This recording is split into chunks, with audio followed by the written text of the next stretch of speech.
Well, I want to start by thanking you, Randy, for that very, very generous set of introductions, and also for your willingness to step forward as the co-chair of the Washington Forum on the Canadian Economy.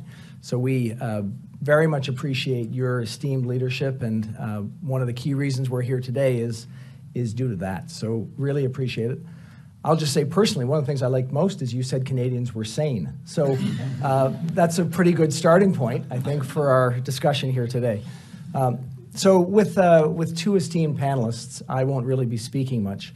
I want to give both of you gentlemen an opportunity to talk a little bit about your respective economies, and I guess also recognize that we're here to talk about the Canada-U.S. relationship and what is both distinct and different about our economies, but also what we share. So maybe with that, I could start with you, Governor Macklem, and then we'll talk to Chair Powell.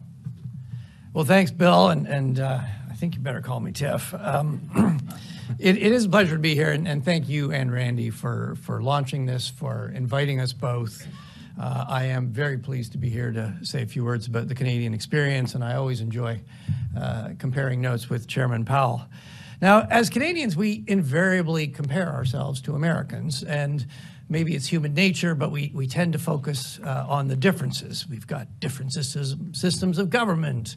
We're bilingual in Canada. We have 3-down football, and we even have very colorful polymer banknotes. And certainly our climates, I think, are certainly the IMF meetings are always a welcome first blast of spring for the Canadians. Our economies obviously have much in common, but again, we often focus on the differences. If you look at growth in Canada and the United States over the 20 years leading up to COVID, remarkably, the average was exactly the same, average 2.2% in both countries. The sources of growth, though, have been a bit different. In Canada, we've grown more by adding workers. Our participation rate has risen more, and we've had proportionally higher rates of immigration. In the United States, adding workers has also been important, but increasing output per worker or productivity has made a relatively larger contribution. And I will admit, in Canada, we look at U.S. productivity growth with some envy, and we do ask ourselves, I mean, what can we learn from the U.S. experience? We are concerned about productivity growth in our country. Turning to the financial system, we both have strong banking systems, but the structure of our banking systems is quite different. In the United States, you've got a lot more banks than we do in Canada. In Canada, we have 5 large national banks and a number of important regional players. The structure of our mortgage market is also somewhat different. In Canada, the typical mortgage is 5 years. In the U.S., typical mortgage has a term of 30 years. And our banks in Canada tend to hold mortgages on their balance sheets. U.S. banks securitize a lot of their mortgages. Despite these differences, our systems are very integrated, and indeed, a number of large Canadian banks have large operations here in the United States. Our pandemic responses were also mixes of similarities and differences. You know, broadly speaking, the paths of our two economies were pretty similar. We both cut interest rates very dramatically to effectively zero to support the economy through the pandemic. Then we both raised them very forcefully as inflation rose rapidly, and we've both seen inflation come a long way back. Growth has been more resilient in the United States, though, through this tightening cycle, and I think that's partly related to the stronger productivity growth I mentioned in the United States. And it may also be related to the fact that monetary policy may be having a bigger impact on households in Canada because of the different structure of our mortgage market. More of our mortgages have reset in Canada, so more people are feeling those higher interest rates. And that has restrained household spending more in Canada. In each of our countries, I do want to underline that, we gear our policy decisions to our domestic monetary policy mandates. And in Canada, we have our own currency, we have a flexible exchange rate, so we can run our own monetary policy. So simply put, we don't have to do what the Fed does. We can do what Canada needs. I do think, though, we're looking at the same things and asking ourselves the same questions. I think we both need to feel confident that we're clearly back on a path to 2% before it would be appropriate to reduce interest rates. Last week in Canada, we held our policy rate at 5%, where it's been since last summer. We did stress that we are encouraged by the recent progress we've seen on inflation, and we want to see it sustained. And just this morning, Statistics Canada published the March CPI. As expected, headline inflation came in close to 3%. We have seen gas prices in both our countries move up. Importantly, though, measures of core inflation did tick down again, and that does suggest that underlying inflationary pressures are continuing to ease. So we continue to be moving in the right direction. The other thing I want to underline is that in the conduct of monetary policy, we do spend a lot of time looking and understanding what is going on in the United States. U.S. economy has a very big impact on the Canadian economy. We also watch the U.S. economy closely, particularly through the extraordinary period we've all been through in the last few years, because the more we understand what we have in common and our differences, the better we can learn from each other's experience. And let me just close on a few words on just how integrated the Canadian-U.S. economy is. And Randy, you highlighted some of the key facts. I would totally share your perspective. I think the economic relationship really is the model for mutually beneficial open trade and investment. 77% of Canadian exports flow to the United States. And as you underlined, what less people know is that Canada is the United States' biggest export market. 17%, or as you said, almost 20% of U.S. goods head north to Canada. If you look at foreign direct investment, there is a similar two-way dynamic. In 2022, more than half of Canadian FDI went to the United States by far the largest share of our FDI. That was roughly $43 billion. In the same year, $50 billion of U.S. FDI came to Canada. So it's a pretty balanced relationship. And I think what these numbers underline is just how close that economic relationship is and how it works in both directions. And the final thing I'll say is, when you look forward, we face many of the same structural challenges. Our labor forces are aging. There's going to be a big challenge with new technology, training, and making sure we have the skilled workers our economies needs. Climate change is affecting both our economies. We're both grappling with shifting trade and investment patterns globally. Supply chains across both our countries need to build more resilience. Conflicts internationally are increasing global uncertainty. And for all these reasons, I am very glad we're having this discussion. We do have much in common. And Randy, as you underlined, when we work together, we can get a lot more done. Thank you. Well, thanks.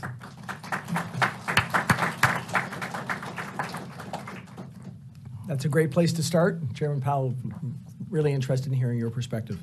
Another place to start is to say, why don't you call me Jay and call Tiff? Okay, I know I do it behind the scenes. I'll do it in front of the scenes, too. Great. So let me start by thanking Randy and Bill and Xavi and Tiff for this. It's great to be here today. I want to echo what Randy said about the mutually beneficial, respectful, great relationship we have with Canada, economically, culturally, and I'd also like to echo, I thought Tiff did a great job talking about the similarities and differences in our economy, our financial markets, the challenges we face in our policy stance. It's almost as though you somehow had a copy of that part of my remarks, Tiff. So I'm not going to repeat that, but what I will do is talk, if I could, a little bit about the U.S. economy and where we find ourselves right now. So as I think Randy pointed out, the performance of the U.S. economy over the past year has really been quite strong. We had growth of more than 3% last year as rebounding supply supported both robust growth and in spending and also employment, alongside a considerable decline in inflation. The more recent data show solid growth and continued strength in the labor market, but also a lack of further progress so far this year on returning to our 2% inflation goal. So I'll say a little bit about our two mandate goals, maximum employment and price stability. As I mentioned, the labor market remains very strong. Payroll job gains have been strong over the first quarter, averaging just a tick above 275,000 per month. The unemployment rate has been below 4% for 26 consecutive months, which hasn't happened in more than a half a century, the longest streak of its kind. Strong demand for workers has been met by a substantial increase in the workforce due both to rising labor force participation and a substantial increase in immigration, as indeed Canada has experienced as well. So even with this strength, by many measures, our labor market has been moving into better balance over the past year.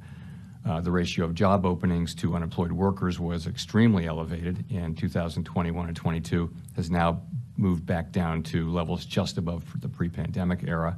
Surveys of workers and businesses indicate a normalizing labor market. So do the rates of both quits and hires. And broader wage pressures also continue to moderate, albeit gradually. So the overall picture for the labor market is one of real strength, but gradual normalization. Turning to price stability, our inflation mandate. Inflation, of course, declined quite significantly over the second half of last year, over the whole year, but particularly in the second half. But 12-month core PCE inflation, which is one of the most important things we look at, is estimated to have been little changed in March over February at 2.8%, and the 3- and 6-month measures of inflation are actually above that level. So we've said at the FOMC that we'll need greater confidence that inflation is moving sustainably toward 2% before it would be appropriate to ease policy. You know, we took that cautious approach and sought that greater confidence so as not to overreact to the string of low inflation readings that we had in the second half of last year. The recent data have clearly not given us greater confidence and instead indicate that it's likely to take longer than expected to achieve that confidence. That said, we think policy is well positioned to handle the risks that we face. If higher inflation does persist, we can maintain the current level of restriction for as long as needed. At the same time, we have significant space to ease should the labor market unexpectedly weaken. Right now, given the strength of the labor market and progress on inflation so far, it's appropriate to allow restrictive policy further time to work and let the data and the evolving outlook guide us. Come what may, we remain strongly committed to returning inflation over time sustainably to 2%. Well, thank you. I think that's a really important frame for our discussion today. One of the things that I remarked on when I first got into public life was how often I saw my international peers as we moved around. And when I see the two of you on stage together, I know that often you see each other at G7, at G20 meetings, and I think it would be quite interesting for the audience to understand, you know, how collaboration happens or doesn't happen internationally, how central banks work together or don't work together. So, you know, maybe I could ask you, Jay, to give a perspective on how that happens from your vantage point. Sure. So to give you an idea, we do meet quite regularly. So Tiff and I attend 2 G7 meetings per year for ministers, that's finance ministers and central bank governors. We don't attend the leaders meeting, but we attend, in the United States, but we attend the meetings with the finance ministers, which Bill was, and also 2 G20 meetings. So that's 4 meetings per year right there. We also have 6 meetings at the Bank for International Settlements in Basel. One of those is now virtual, but we're and that's only central bankers, no finance ministries. So it's all central banking stuff, and you know, it's economics, it's financial regulation, all those things. We also come here to Washington, or every 3rd year we go someplace else, twice a year for the IMF World Bank meetings, which is kind of what everybody's doing in Washington right now. So it's a lot of meetings. What do we do at these meetings? Fair question. Essentially, the central bankers, are having an ongoing conversation about what's going on in their own economies and their own financial markets, their own regulatory world with each other. And we're also talking about the big global issues of the day, as you would expect. So some of which are really the business of the elected government, not the business of the central bankers. But we have that discussion. It's more or less ongoing. We're seeing each other all the time. They're very informative, these discussions, and they really are, for me anyway, part of the way that I get to thinking about what the right policy is for the United States, is to hear what is going on around the world, what's happening globally, and how are people thinking about that. So it's very, very useful, particularly, though, given our close cultural, financial, and economic ties with Canada. Those discussions are especially fruitful and important, and I have regular conversations with Tiff. By the way, I do keep very close track of the actions of the Bank of Canada. I read Tiff's press conference transcripts carefully and pay close attention to that. Tiff did mention the similarities and differences. I'll say one more thing, which is we go to Basel, as I mentioned, 5 times a year.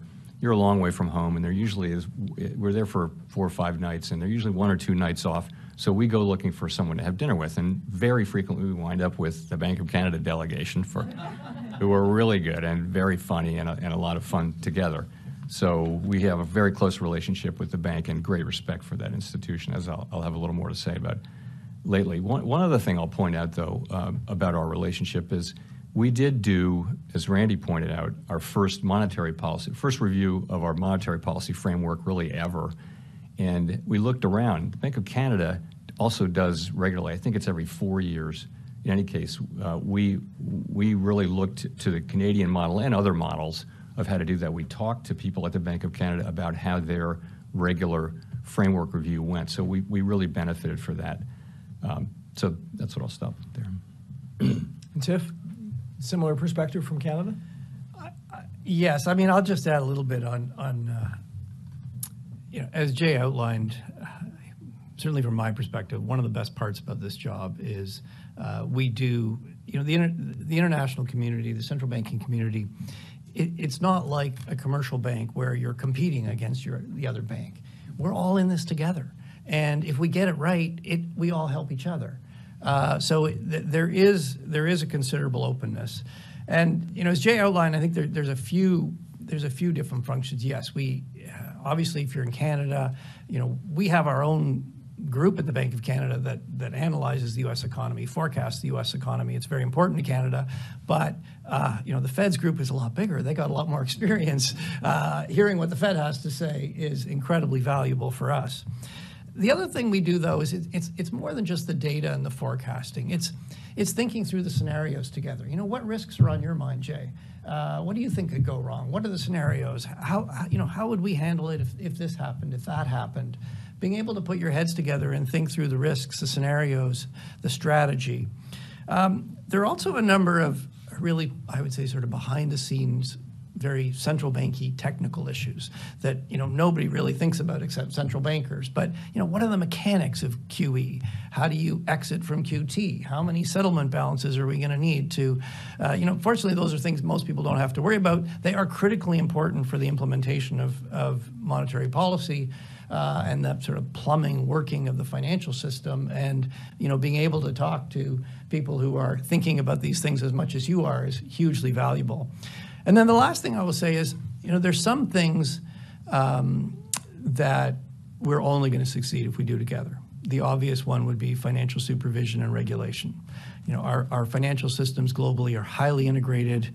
We were deeply reminded of this in the global financial crisis. What happens in other countries affects all of us. And money flows across borders. So, we have to do that together or it's not going to work. Well, maybe we can drill into that for a minute. Obviously we recognize that most of your work is focused on the domestic markets. But in times of crisis, there's real challenge. As you mentioned, in the COVID period, the global financial crisis, that you were engaged with, Tiff, earlier in a different stage of your career. And for me, it was remarkable the number of interactions with counterparts around the world during those crises. So maybe a question to both of you is, what kind of interaction happens during periods of crisis? What doesn't happen?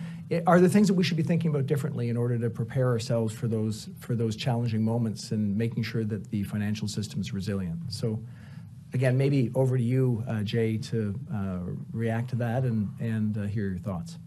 Sure. So, our economies, our financial markets, all of our institutions are deeply intertwined. And when there is a situation where there's serious stress, you need to get a global perspective. You need to get perspective around the world, and you have to do that very quickly. And we of course can move quickly and effectively on the domestic front, but what the thing that you figure out in those times is that all the time you spent at Basel and at the G7 and G20 meetings, you know your colleagues, you know and trust and respect their judgment, and you don't have to go through that phase of gaining trust in people. You understand each other, you speak the same language, so there's a lot of communication. The level of communication is pretty high anyway, but during crises, it goes very high. I'm constantly talking to other central bankers around the world, and also political leaders in our government, and that sort of thing. So that happens a lot. The sense of what you're doing, again, is mostly sharing information and ideas about what to do. There may be a proposal that people are looking at, and you're talking about that. So it's very useful. I say one thing to point out is it's less about coordination than it is about talking and understanding, for one reason, or at least it was during the pandemic, and that was because almost every country's interest rates were very close to zero when the pandemic hit, and so there wasn't policy space for most economies, most central banks, to do a big coordinated rate cut. We did cut very quickly to zero, but I think we were higher than almost any other nation in terms of where our policy rate was. But anyway, there's a lot of communication, and those relationships that you built up really do help at that point. In terms of you asked about learning, what have we learned? I think that the pandemic's going to teach a whole lot of lessons over time. I still think it's too early to say what they are with confidence, and I'll point out, the pandemic has surprised us over and over again, most recently in the United States, the remarkably strong performance of the economy at a time when virtually all economists were expecting a recession. So I think if you'd asked for the lessons of the pandemic a year and a half ago, you'd get a very different answer now. I think in a year or so we'll have a lot more answers. It is a unique set of circumstances, and we're still learning, I think. But we will try to learn those lessons. Different point, I would say, about the bank stresses, another crisis, at least here in the States. I do think we can and have learned the lessons of the stress of early last spring. And I would point to a couple things that we embraced pretty forthrightly. One was that supervision was not tightly focused on the right things, was not proactive enough, was not forceful enough, and we've tried to take steps to remedy that. I also think there will be some regulatory initiatives for banks of that size and with those characteristics in time. So I do think those are lessons that we have learned. And from a Canadian perspective, similar lessons or different ones? Yes, I think there are similar lessons. Maybe I'll just give a couple of other examples. First though, I will just underline, when a crisis hits, you're faced with a situation, you have to make decisions, and you have very limited information. The other reality is you have a pretty narrow window to act to be really effective. And for both those reasons, being able to speak, directly to Jay, to connect with our other colleagues, finding out what's happening in their jurisdiction, how are they thinking about it, what do they see as the options, it is hugely important in a crisis. And that it's a little more, though, than just information sharing. I mean, I think it helps us avoid unintended consequences of our actions. Sometimes you do something and it works for most parties, but not one party. And in a crisis, it's the weakest link that can take you down. So you've got to be careful. It also, I think, boosts confidence in the system. If we're acting in a way that is coherent together, it boosts confidence. It looks more like a plan than a haphazard policy response. Just to give you a couple of examples, I wasn't actually governor at the start of COVID. Jay was there. But certainly looking at it from the outside, the coordinated actions of major central banks to reopen fixed income markets, providing liquidity, providing market making of last resort in scale. It reopened core functioning markets. And by all doing it essentially at the same time and all working in scale, the whole global market restarted. If that had not happened, this crisis would have been a much deeper and more severe crisis. And then the other one I'll highlight is coping with the inflation as we came out of COVID. By all being resolute in our commitment to restoring price stability, by all matching our words with forceful action, raising rates rapidly, we all helped each other. I mean, it helped reduce global inflation in goods, which was really the first part of the inflation surge, and it helped keep inflation expectations in all our countries better anchored. And I think it is a key ingredient in how we have all managed to get inflation down a long way back without causing recessions in our economies. And the last point I'll just highlight is something you said. Occasionally this coordination is very explicit. So for example, at the time of the global financial crisis, there was a coordinated G7 interest rate cut. I remember clearly because it happened at 3 o'clock in the morning in Canada, which was a little bit of a technical challenge. But most of the time, it's not explicit coordination, but it is those conversations. It is that shared information. We have similar objectives, similar goals, similar tools, and we're sharing information, and that leads to a coordinated response. Well, maybe you could spend a little bit more time on that from the Canada-U.S. perspective. So Randy mentioned in his opening comments the idea that when you're in Canada, you're living next to an elephant. And I think a lot of Canadians would assume that that Canadian policy has to take into account U.S. policy. So maybe could you give us a perspective into how important that is for your deliberations, and how that factors into decision making, the U.S. approach? Well, look, I think it's pretty clear that our U.S. economic relationship is by far our most important relationship. Our economies are highly integrated. 35% of our GDP is exports, and 75% of that goes to the United States. So multiply, that's a big chunk of our GDP. Our financial markets are also very integrated. In fact, yesterday I was in New York, and when you go to New York, you are just reminded how integrated our markets are. I was at the New York Stock Exchange, and all over are cross-listed Canadian companies on many of the screens. Our financial systems are very integrated. Our banks have, most of our large banks have operations in the United States. Our pension funds are big investors in the United States. So we do spend a lot of time understanding what's going on, trying to understand what's going on in the United States and looking at the implications for Canada. There are, though, I highlighted in my opening remarks some differences. Another important difference I didn't focus on is, both our economies have big manufacturing sectors, big service sectors, large commodity sectors, but the commodity sector in the Canadian economy is quite a bit bigger than it is in the United States. Oil and gas, agriculture, forestry, mining, fishing, 40% of our exports, 13% of our GDP. And the commodity cycle can be quite different. And we have a flexible exchange rate that does help absorb the differences. And I think it's an important reason why historically sometimes our monetary policy do differ. Our cycles are often quite similar, and certainly through COVID we had a similar shock and a pretty similar cycle, and our monetary policy has been quite similar. There have been other episodes, though, where, particularly if the commodity cycle is different, you'll see monetary policy diverge somewhat from the United States. There are limits to how far it can diverge, but as I emphasized, we have our own currency, we have a flexible exchange rate, and that absorbs the differences to allow us to gear monetary policy to what we need to do in Canada. And Jay, from your perspective, obviously the U.S. has an outsized role in the global economy, and I guess we'd be interested in understanding how much time do you deliberate on what your actions will have as reactions, and how much do you think about what's happening with global markets as you come to your conclusions?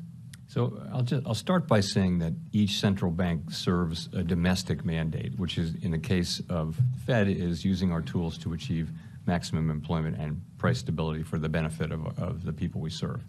So it's a domestic mandate. But in the case of the United States, we fully realize and appreciate that our decisions can have significant effects on, not just on Canada, or Mexico, but on countries around the world.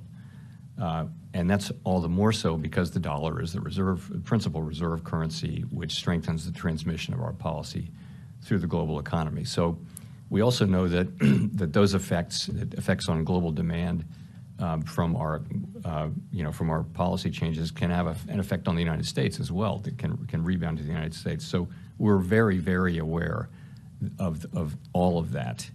And for one thing, we try to be very transparent and predictable, given the flow of data and events. I mean, you have to move quickly sometimes, but we do realize we have a special obligation to be predictable and transparent, and that benefits us in doing that as well. So international spillovers, of course, are an important consideration. We do track that. Ultimately, though, we think over time, the most important thing we can do to support the global economy is to deliver on our mandate of price stability and maximum employment here in the United States. And is that, have there been changes in this current cycle that have driven any differences? I mean, you've talked about the different drivers for inflation this go around from previous periods of inflation. So do you think about it differently as you approach these things? Yeah, well, specifically on inflation, I do think this is different. This is not simply the more standard case of overheated demand, which has been the typical thing in the post-war era for the U.S. economy and other major Western economies.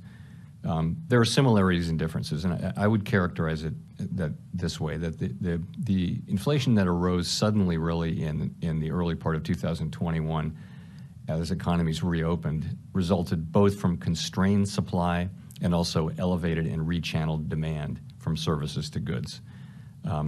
So if you remember, and I'm sure will, there were unexpected widespread shortages and supply chain failures on a scale not seen in recent memory. In the U.S., several million people had left the labor force, creating a severe labor shortage that was more fully felt once the economy reopened, leading to a huge spike in wages, but also in the ratio of job openings to unemployed workers. So very unusual situation. Households had elevated levels of savings, and demand was very, very strong as well. So we thought, what's different is, have thought since we've understood the situation, that restoring price stability would require both the unwinding of the pandemic-related distortions to both supply and demand, as well as the effects of tight monetary policy on demand, which would give the supply side time and space to recover. And we think today that we're seeing those two things working together to bring that end about. And you saw that, I think, in 2023, which was really, in a large way, a supply-side story. What happened was the supply side really recovered in 2023. We thought that it would recover in 2021, and in 2022, I was beginning to lose hope. And then in 2023, you saw the shortages and the issues with the trade pipelines not fully resolved, but largely resolved. You saw the U.S. labor force shortage alleviated by both higher participation among people who had dropped out of the workforce, but also from immigration. So that was the year of the supply side recovery. And you saw the core inflation rates drop by 2 full percentage points in the face of very strong growth. So that can only be explained by the enormous increase in potential output, the supply side increase over that year. So that's how I would say it's different this time. And Tiff, maybe you can tell us how it's different in other ways in Canada. So we were talking about the similarities and the similar approaches to dealing with inflation and the positive results, but we've seen a divergence in Canada with respect to growth. So clearly there's some differences too. Maybe can you reflect for people what those differences look like and what the ramifications are for you? Yeah, I will focus on the differences, although I will stress I think the main story is the similarities. And as Jay outlined, what is so unique about this whole cycle is that supply has played a much bigger role than we're used to. And from a monetary policy perspective, we don't have as good line of sight to supply as we do as demand, and we don't have any tools to influence supply. Our tools work on demand. In terms of what has been different, if you look at the Canadian economy, growth was essentially zero in the second half of last year. And what that meant was the economy, which was very overheated, supply caught up with demand. In fact, it more than caught up with demand. The economy moved into excess supply, and we're now seeing the effects of that in terms of relieving price pressure. So, why did demand slow more in Canada and the United States? I think that is a difficult question. I pointed to a couple of things in my opening remarks. I think productivity growth in the United States has been a lot stronger. You've gotten more supply than we have, so you've been able to grow more with less inflation or less inflationary pressure. And then the second thing is I think monetary policy is having more traction in Canada because the structure of our mortgage markets, half of mortgages have renewed in Canada. And even if your mortgage hasn't renewed, it's renewing in the next couple of years probably, so you're thinking ahead, thinking, oh, when it renews, I'm going to have to be paying a lot more on my mortgage every month, so maybe I should be saving more money now. So we're seeing that effect. We've had weaker consumption growth, and certainly that's been somewhat masked by the fact we've had very rapid population growth, but if you look on a per capita basis, you can see household spending per capita, per family, has actually gone down, even though growth has not been negative overall. I think moving forward, we are actually seeing growth starting to pick up. The first quarter of this year looks pretty strong. We'll probably see some choppiness quarter to quarter, but overall we think that strength we're seeing in the first quarter will be sustained through the year, where we think on a quarterly basis growth is going to be averaging about 2% per quarter through this year. That's partly we're starting to see some pickup in consumption. Partly it is the resilience of the U.S. economy that is supporting our exports. They've been very resilient.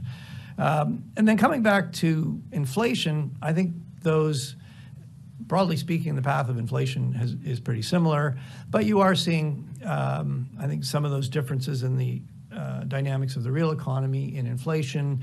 Our last few inflation readings have been reasonably good, even though total's still close to 3. Core has been, the last few times ticking down, and if you look at the more timely 3-month measures of core inflation, there is some downward momentum in underlying inflation, and I think that reflects the fact the economy is in excess supply, and that is relieving those price pressures. We're certainly looking for evidence that's going to be sustained. That's what we're looking for right now.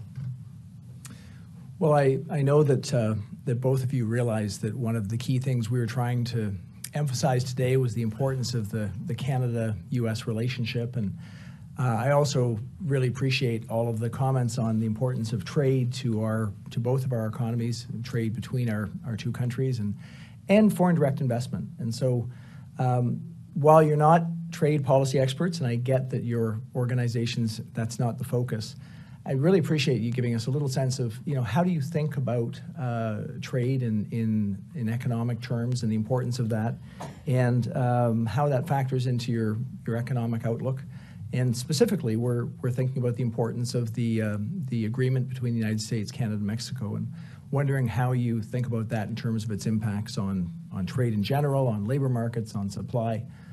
So maybe I could ask you, Jay, to give us any reflections that you might have on that and deliberations impacts. So I guess I need to start by saying we don't do trade policy. We don't really comment on trade policy other than to say that it's clear that we have a mutually beneficial, large, substantial, ongoing, healthy trade relationship with Canada that we very much welcome. Maybe I'll add one more thing, which is I want to focus on a particular export of Canada that I think somehow we just desperately need here in the United States, and we can't get enough of it, and that is Canadian comedians and comic actors. I started to count the number of really great, funny people, and I limited myself to 10. So Jim Carrey, Martin Short, John Candy, Mike Myers, Norm Macdonald, Rick Moranis, Dan Aykroyd, Catherine O'Hara, and Andrea Martin, and I could go on. So something's going on up there. Americans love Canadian. If that's Canadian humor, we absolutely love it. So send more. We can't get enough of it. That's a small but important part of our trading relationship, I guess. Tiff, all jokes aside, Yeah. any comments from your perspective? Yeah, well, first of all, as Jay underlined, we don't set trade policy, but let me just say, sort of try to give you more of a picture. I mean, first of all, you just look at our two countries. The east-west border is the longest border in the world, and it's a long way across Canada. So it often makes a lot more sense to trade north-south than to trade across the country.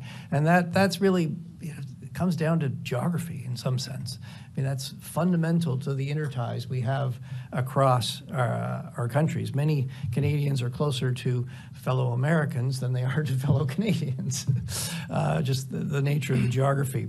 You look at what are the things that we buy and sell? Well, some of the biggest things, in Canada, we buy a lot of your consumer goods in the United States.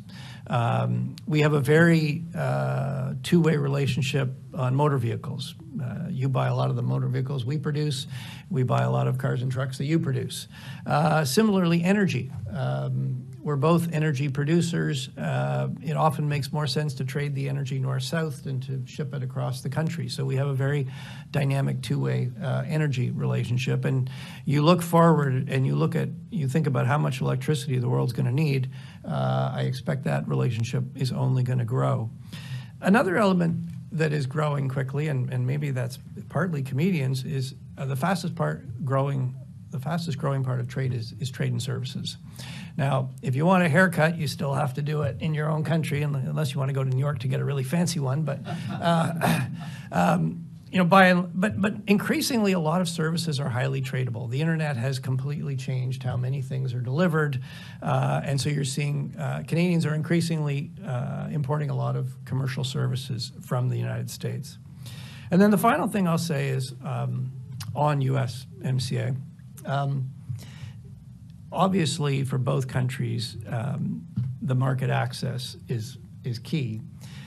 The other thing I would underline, though, it's also the certainty about the market access. The certainty that American companies have that they'll have access to Canadian markets and Canadians will have access to American markets. That allows businesses to make investments, to deploy their risk capital, to commit to the future. And it's that certainty of access that is really key to building investment. I'll stop there. Thank you. Well, I'd like to thank both of you for taking some time with all of us. I think if we had looked back a couple of years ago and reflected on what we were thinking back then might be the trajectory of our economies, we probably wouldn't have had an expectation that we would have been where we are today. We would have expected more challenges than we've faced. And I think we need to recognize that the stewardship that the Federal Reserve in the United States and the Bank of Canada in Canada have been responsible for has made an enormous difference in citizens' lives. I mean, we're in a situation that is virtually our best case scenario. So it's probably not often enough that on stage you're recognized for that important work, and I want to thank both of you for all that you're doing for all of us in making that the reality. And also I want to thank you for taking some time here. I mean, we are reflecting on the fact that in a couple of years, the U.S.-Mexico-Canadian trade agreement will be looked at again. And we want to reinforce the importance of working together, the importance of collaboration and cooperation, and really great trading relationships. So this is an important way for us to start this off, seeing the collegiality between the two of you, knowing how well people work together is really important for people. So thank you very much, and I know it's a busy week for you, so we appreciate also taking the time during this busy week. So thank you.